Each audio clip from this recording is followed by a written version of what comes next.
बेटियां घर छोड़ती हैं, घर वालों को नहीं।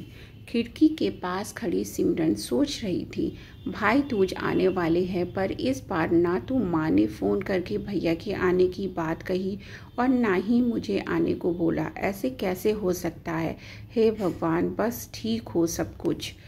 अपनी सास से बोली, माँ जी मुझे बहुत डर लग रहा है, पता नहीं क्या हो गया, मुझे कैसे भूल गए इस बार। सास ने इजाज़त देते हुए कहा, कोई बात नहीं बेटा, तुम इस बार खुद जाकर देख आओ। सास की आज्ञा मिलने पर की देर थी कि सिमरन अपने पति के साथ मायके आ पहुंची, परंतु इस बार घर के अंदर कदम रखते ही उसे सब कुछ बदला सा महसूस हुआ।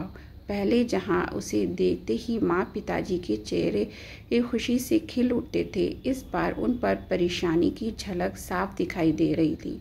पहले भाभी उसे देखते ही दौड़ी चली आती और प्यार से गले लगा लेती थी, पर इस बार दूर से ही एक हल्की सी मुस्कान दे डाली। भैया भी ज़्यादा खुश नहीं लग रहे थे। सिमरन ने जैसे तैसे एक रात बिताई, परंतु अगले दिन जैसे ही उसके पति उसके मायके छोड़ वापस गए, उसने अपनी माँ से बात की। तब उन्होंने बताया, इस बार कोरोना के चलते भैया का काम बिल्कुल बंद हो गया, ऊपर से और समस्याएं, बस इसी वजह से तेरे भैया को तेरे घर भी ना भेज सकी। सिमरन बोली, कोई बात नहीं माँ, ये मुश्किल दिन भी जल्दी निकल जाएंगे, आप चिंता मत करो। शाम को भैया भाभी आपस में बात कर रहे थे, जो सिमरन ने सुन ली। भैया बोल रहे थे, पहले ही घर चलाना इतना मुश्किल हो रहा था, ऊपर से बेटे की कॉलेज की फीस, परसों भाई दूज है, सिमरन को भी कुछ देना पड़ेगा। भाभी बोली, कोई बात नहीं, आप चिंता ना करें, ये मेरी चूड़ियाँ बहुत पुरानी हो गई हैं, बेचकर जो पैसे आएंगे उससे सिमरन दीदी को त्योहार भी दे देंगे और कॉलेज की फीस भी भर देंगे। सिमरन को यह सब सुनकर बहुत बुरा लगा। भैया भाभी ये क्या बातें कर रहे हैं? क्या मैं यहाँ उनको तंग करके कुछ लेने के लिए ही आती हूँ?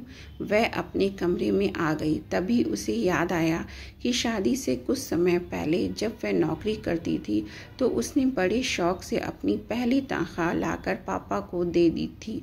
तब पापा ने कहा था, ये पैसे अपने पास ही रख ले बेटा, मुश्किल वक्त में काम आएंगे। इसके बाद वह हर महीने अपनी सारी तनख्वाह बैंक में जमा करवाती रही। शादी के बाद जब भी मायके आई तो माँ ने उसे पैसे निकलवाने को कहा, पर सिमरन हर बार कह देती कि अभी मुझे ज़रूरत नहीं, पर आज उन पैसों की उसके परिवार को ज़रूरत है। वह अगले दिन ही सुबह भतीजे को साथ लेकर बैंक गई और सारे पैसे निकलवा कर पहले भतीजे की कॉलेज की फीस जमा की और फिर घर का ज़रूरी सामान खरीद कर घर वापस आ गई। अगले दिन जब भैया का टीका किया तो भैया ने भरी आँखों से उसके हाथ 100 का नोट रखा। सिमरन मना करने लगी तो भैया बोले, ये तो शगुन है पगली, मना मत करना। सिमरन बोली, भैया बेटियां मायके शगुन के नाम पर कुछ लेने नहीं, बल्कि अपने माँ बाप की अच्छी सेहत की कामना करने, भैया भाभी को माँ बाप की सेवा करते देख ढेरों दुआएं देने और बड़े होते भतीजे भतीजियों की नज़र उतारने आती हैं।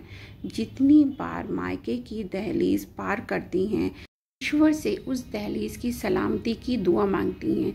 जब मुझे देख माँ बाप के चेहरे पर रौनक आ जाती है, भाभी दौड़कर गले लगाती हैं, आप लाड लड़ाते हो, मुझे मेरा शगुन मिल जाता है।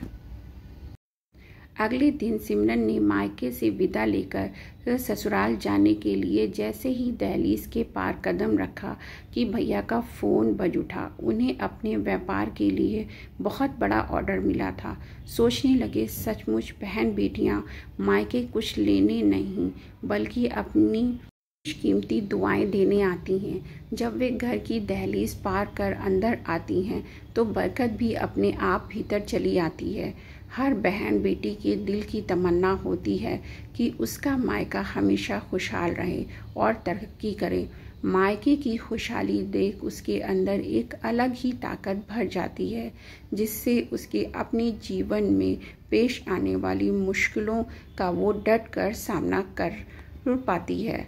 भैया की आंखों से खुशी के आंसू बहने लगे।